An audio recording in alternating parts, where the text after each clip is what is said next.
Welcome to the Vibrant Stories series from the East Ayrshire Vibrant Communities team.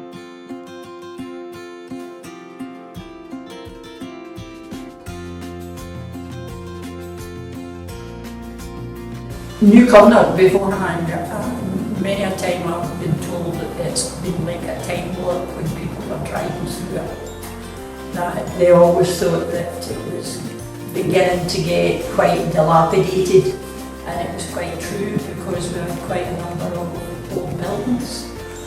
And also, it just didn't look nice at all. New Cumnock has suffered over the years from depopulation for one reason or another, lack of jobs, industry moving out and so on. And so what we really have to try and do in developing action plans and so on is to try and halt that depopulation in order to keep the place ticking over as with at least the minimum of facilities. New Cumnock was a vibrant place. There were always people walking along the street and people shopping, and it was busy. It was really busy. Well, we've grown up here in a mining community where jobs are plenty, population of 9,000 or so, a thriving community that obviously suffered greatly, and as a consequence of that, the town centre suffered greatly with businesses growing, leaving boarded up buildings, and I guess a kind of bleak outlook. I'm very proud of the mining heritage, but to be this tag a former mining community, I always believed we were much more than that, and we could be much more than that in the future certainly. When the community action plan was set up, a lot of people felt that it was the best thing that had ever happened in New Cumnock, because it actually gave the people a say as to what they wanted to see. Now that has been quite successful over the last 5 years in that the swimming pool has been kept open, the town hall has been regenerated, there's a new building being opened across the square, we've got a new health centre. You go to the other end of the castle and you see the development sound about Glenafton Athletic and the work that had been done at Loch Park, and I can take you back to when the covered enclosure was an old rusty shed, and but what's been done there is fantastic. Means a lot to the town as well. When the Glens are doing good, the community spirit's high, and that reveals that things can happen. So Now, you just need to drive through the place and you can see all the difference. It has made a big difference with Dumfries House, the improvements that's been made down there, and it's pushed out into the surrounding areas. Importantly as well, we got money to fund to secure the ruin of the old church.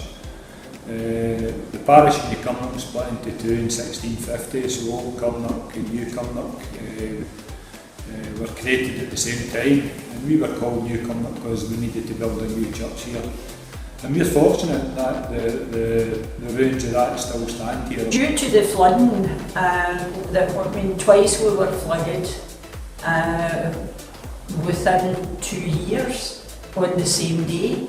And the village was absolutely devastated when the River Arthur and the Nith overflowed.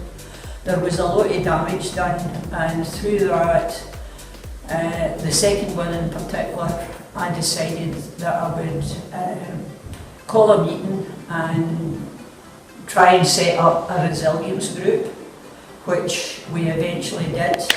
And the resilience group is there to help out in any emergency it occurs within New Cumnock, to try and help to alleviate the suffering of the people who find themselves in dire straits through flooding or whatever else might happen. And we created a heritage trail from one end of the castle to the other end, so you can pick up Burns connections with the old mill here, you can pick up things about the miners' land, you can pick up things about Wallace and Bruce, you can pick up things about Glenafton Athletic itself, its history. Kier are mining restoring the land, which will have nice footpaths, cycle tracks, but more importantly as well, it's got this land art that takes us to our Covenanting connection. Through the health and social inclusion, we got funding for to help to combat loneliness and social inclusion by putting on an afternoon tea party really once a month, and it's been fairly successful. We've had 4 of these so far, and the numbers has grown each time. Now things are starting to come back. The swimming pool has been refurbished, and the town hall has been refurbished, and some of the old buildings have been demolished. And I think we're at the cusp. I think we're turning the corner, and the thing we need to do now is to keep that momentum and keep things going. What's the number of empty buildings there are? And one of the things we have to try and do is to stop any further empty buildings happening. There's not many left, but there's 1 or 2. So we've got to try and halt any of these other buildings becoming empty, and also have a look at what we can do with the empty buildings that are here, and what we should have in them. Many of the special incidents that were passed are obviously in the outskirts, whether it's up in the Afton or over in Garskellic Hill. We want to start making a connection with some of the other places of interest. Phase 3 of the Dumfries House Trust has still to be implemented, and that will take in on the right hand side of the square. They're going to be building a wee small mini gym, a heritage centre, a community cafe, and also an adventure playground for the children. We're now looking at ways in the next phase of where we can move this on, what can be done to keep the momentum going and keep the place improved. One of the ways that can be done, and this seriously has to be looked at in the next few years, is what we do with the community benefit money from wind farms, to make sure that a legacy is left behind in the village and that it's not squandered on various things.